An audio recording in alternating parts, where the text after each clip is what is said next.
The first book of Samuel, 1 Samuel 13. Saul's unlawful sacrifice.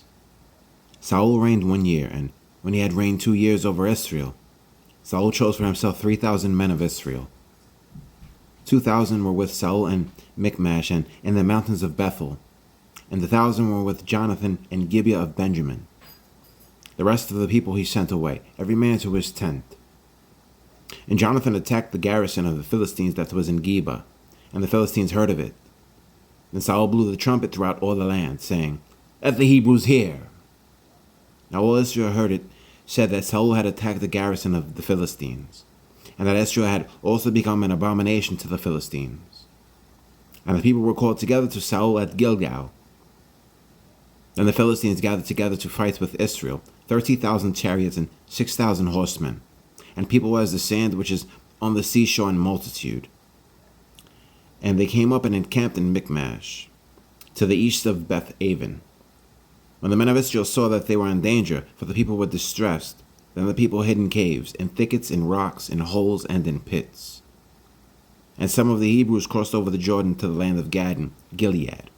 As for Saul, he was still in Gilgal, and all the people followed him trembling. Then he waited 7 days, according to the time set by Samuel. But Samuel did not come to Gilgal, and the people were scattered from him. So Saul said, "Bring a burnt offering and peace offerings here to me." And he offered the burnt offering. Now it happened, as soon as he had finished presenting the burnt offering, that Samuel came, and Saul went out to meet him, that he might greet him. And Samuel said, "What have you done?" Saul said, "When I saw that the people were scattered from me, and that you did not come within the days appointed, and that the Philistines gathered together at Michmash, then I said, the Philistines will now come down on me at Gilgal, and I have not made supplication to the Lord. Therefore I felt compelled and offered a burnt offering." And Samuel said to Saul, "You have done foolishly. You have not kept the commandment of the Lord your God, which he commanded you. For now the Lord would have established your kingdom over Israel forever.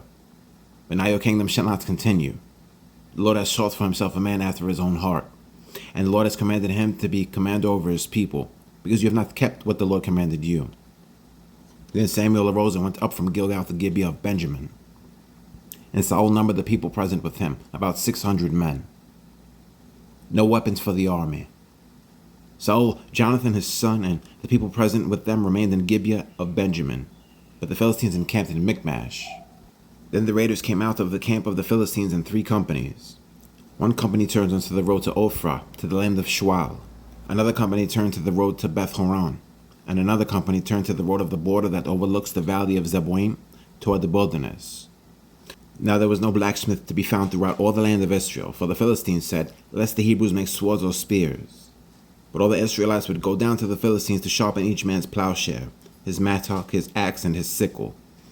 And the charge for his sharpening was the pim for the plowshares, the mattocks, the forks, and the axes, and to set the points of the goads. So it came about on the day of battle, that there was neither sword nor spear found in the hand of any of the people who were with Saul and Jonathan, but they were found with Saul and Jonathan his son. And the garrison of the Philistines went out to the pass of Michmash. 1 Samuel 14. Jonathan defeats the Philistines. Now it happened one day that Jonathan the son of Saul said to the young man who bore his armor, "Come, let us go over to the Philistines' garrison that is on the other side." But he did not tell his father. And Saul was sitting in the outskirts of Gibeah under a pomegranate tree which is in Migron.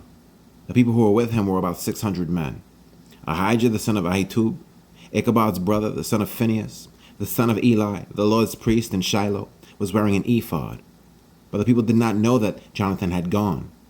Between the passes by which Jonathan sought to go over to the Philistines' garrison, there was a sharp rock on one side and a sharp rock on the other side. The name of one was Bozez, and the name of the other Seneh. The front of one faced northward opposite Michmash, and the other southward opposite Gibeah. Then Jonathan said to the young man who bore his armor, "Come, let us go over to the garrison of these uncircumcised. It may be that the Lord will work for us. For nothing restrains the Lord from saving by many or by few." So his armor-bearer said to him, "Do all that is in your heart. Go then, here I am with you, according to your heart." And Jonathan said, "Very well, let us cross over to these men, and we will show ourselves to them. If they say thus to us, 'Wait until we come to you,' then we will stand still in our place and not go up to them. But if they say thus, come up to us, then we will go up. For the Lord has delivered them into our hand, and this will be a sign to us. So both of them showed themselves to the garrison of the Philistines. And the Philistines said, look, the Hebrews are coming out of the holes where they have hidden. And the men of the garrison called to Jonathan and his armor-bearer and said, come up to us, and we will show you something. Jonathan said to his armor-bearer, come up after me, for the Lord has delivered them into the hand of Israel. And Jonathan climbed up on his hands and knees with his armor-bearer after him, and they fell before Jonathan. And as he came after him, his armor-bearer killed them. That first slaughter which Jonathan and his armor-bearer made was about 20 men within about half an acre of land. And there was a trembling in the camp, in the field, and among all the people. The garrison and the raiders also trembled, and the earth quaked, so that there was a very great trembling. Now the watchmen of Saul and Gibeah of Benjamin looked, and there was the multitude melting away, and they went here and there. And Saul said to the people who were with him, now call the roll and see who has gone from us. And when they had called the roll, surprisingly, Jonathan and his armor-bearer were not there. And Saul said to Ahijah, bring the ark of God here. For at that time the ark of God was with the children of Israel. Now it happened, while Saul talked to the priests, that the noise which was in the camp of the Philistines continued to increase. So Saul said to the priest, withdraw your hand. And Saul and all the people who were with him assembled, and they went to the battle. And indeed every man's sword was against his neighbor, and there was very great confusion. Moreover, the Hebrews who were with the Philistines before that time, who went up with them into the camp from the surrounding country, they also joined the Israelites who were with Saul and Jonathan. Likewise, all the men of Israel who had hidden in the mountains of Ephraim, when they heard that the Philistines fled, they also followed hard after them in the battle. So the Lord saved Israel that day, and the battle shifted to Beth-aven. Saul's rash oath. And the men of Israel were distressed that day, for Saul had placed the people under oath, saying, cursed is the man who eats any food until evening, before I have taken vengeance on my enemies. So none of the people tasted food. Now all the people of the land came to a forest, and there was honey on the ground.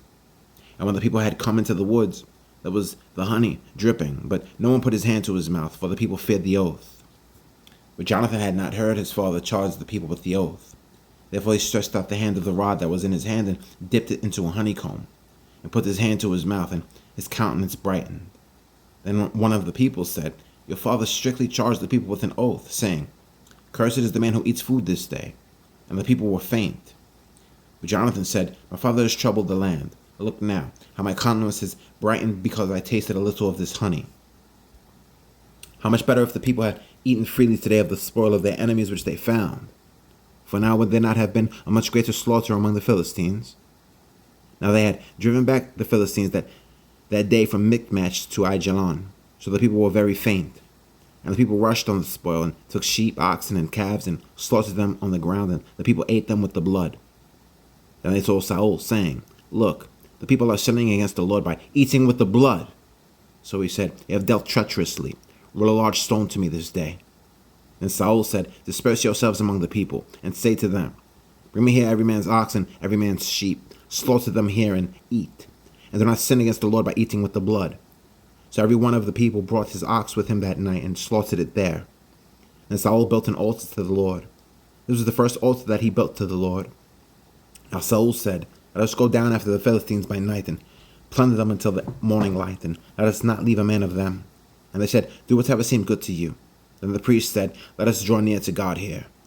So Saul asked the counsel of God, shall I go down after the Philistines? Will we deliver them into the hand of Israel? But he did not answer him that day. And Saul said, come over here, all you chiefs of the people, and know and see what this sin was today. For as the Lord lives, who saves Israel, though it be in Jonathan my son, he shall surely die. But not the man among all the people answered him. Then he said to all Israel, you be on one side, and my son Jonathan and I will be on the other side. And the people said to Saul, do what seems good to you. Therefore Saul said to the Lord God of Israel, give a perfect lot. So Saul and Jonathan were taken, but the people escaped. And Saul said, cast lots between my son Jonathan and me. So Jonathan was taken. Then Saul said to Jonathan, tell me what you have done. And Jonathan told him and said, I only tasted a little honey with the end of the rod that was in my hand. So now I must die? Saul answered, God do so and more also, for you shall surely die, Jonathan. But the people said to Saul, shall Jonathan die, who has accomplished this great deliverance in Israel? Certainly not. As the Lord lives, not one hair of his head shall fall to the ground, for he has worked with God this day. So the people rescued Jonathan, and he did not die. Then Saul returned from pursuing the Philistines, and the Philistines went to their own place. Saul's continuing wars. So Saul established his sovereignty over Israel and fought against all his enemies on every side, against Moab, against the people of Ammon, against Edom, against the kings of Zobah, and against the Philistines. Wherever he turned, he harassed them. And he gathered an army and attacked the Amalekites and delivered Israel from the hands of those who plundered them. The sons of Saul were Jonathan, Jishwi, and Malchishua. And the names of his 2 daughters were these: the names of the first, Merab, and the name of the younger, Michal. The name of Saul's wife was Ahinoam, the daughter of Ahimaaz. And the name of the commander of his army was Abner, the son of Ner, Saul's uncle. Kish was the father of Saul, and Ner, the father of Abner, was the son of Abiel. Now there was a fierce war with the Philistines all the days of Saul. And when Saul saw any strong man or any valiant man, he took him for himself. 1 Samuel 15. Saul spares King Agag. Samuel also said to Saul, "The Lord sent me to anoint you king over his people, over Israel. Now therefore heed the voice of the words of the Lord. Thus says the Lord of hosts, I will punish Amalek for what he did to Israel, how he ambushed him on the way when he came up from Egypt. Now go and attack Amalek, and utterly destroy all that they have, and do not spare them, but kill both man and woman, infant and nursing child, ox and sheep, camel and donkey." So Saul gathered the people together and numbered them in Telaim, 200,000 foot soldiers and 10,000 men of Judah. And Saul came to a city of Amalek, and lay in wait in the valley. And Saul said to the Kenites, "Go, depart, get down from among the Amalekites, lest I destroy you with them. For you showed kindness to all the children of Israel when they came up out of Egypt." So the Kenites departed from among the Amalekites. And Saul attacked the Amalekites from Havilah all the way to Shur, which is east of Egypt. He also took Agag, king of the Amalekites, alive, and utterly destroyed all the people with the edge of the sword. But Saul and the people spared Agag and the best of the sheep, the oxen, the fatlings, the lambs, and all that was good, and were unwilling to utterly destroy them. But everything despised and worthless that they utterly destroyed. Saul rejected his king. Now the word of the Lord came to Samuel, saying, "I greatly regret that I have set up Saul as king, for he has turned back from following me, and has not performed my commandments." And it grieved Samuel, and he cried out to the Lord all night. So when Samuel rose early in the morning to meet Saul, it was told to Samuel, saying, "Saul went to Carmel, and indeed he set up a monument for himself, and he has gone on around, passed by, and gone down to Gilgal." Then Samuel went to Saul, and Saul said to him, "Blessed are you of the Lord. I have performed the commandment of the Lord." But Samuel said, "What then is this bleating of the sheep in my ears, and the lowing of the oxen which I hear?" And Saul said, "They have brought them from the Amalekites, for the people spared the best of the sheep and the oxen, to sacrifice to the Lord your God, and the rest we have utterly destroyed." Then Samuel said to Saul, "Be quiet, and I will tell you what the Lord said to me last night." And he said to him, "Speak on." So Samuel said, "When you were little in your own eyes, were you not the head of the tribes of Israel? And did not the Lord anoint you king over Israel? Now the Lord sent you on a mission and said, 'Go and utterly destroy the sinners, the Amalekites, and fight against them until they are consumed.' Why then did you not obey the voice of the Lord? Why did you swoop down on the spoil and do evil in the sight of the Lord?" And Saul said to Samuel, "But I have obeyed the voice of the Lord, and gone on the mission on which the Lord sent me, and brought back Agag, king of Amalek. I have utterly destroyed the Amalekites. But the people took of the plunder, sheep and oxen, the best of the things which should have been utterly destroyed, to sacrifice to the Lord your God in Gilgal." So Samuel said, "Has the Lord as great delight in burnt offerings and sacrifices as in obeying the voice of the Lord? Behold, to obey is better than sacrifice, and to heed than the fat of rams. For rebellion is as the sin of witchcraft, and stubbornness is as iniquity and idolatry, because they have rejected the word of the Lord. He also has rejected you from being king." And Saul said to Samuel, "I have sinned, for I have transgressed the commandment of the Lord and your words, because I feared the people and obeyed their voice. Now therefore, please pardon my sin and return with me, that I may worship the Lord." But Samuel said to Saul, "I will not return with you, for you have rejected the word of the Lord, and the Lord has rejected you from being king over Israel." And as Samuel turned around to go away, Saul seized the edge of his robe, and it tore.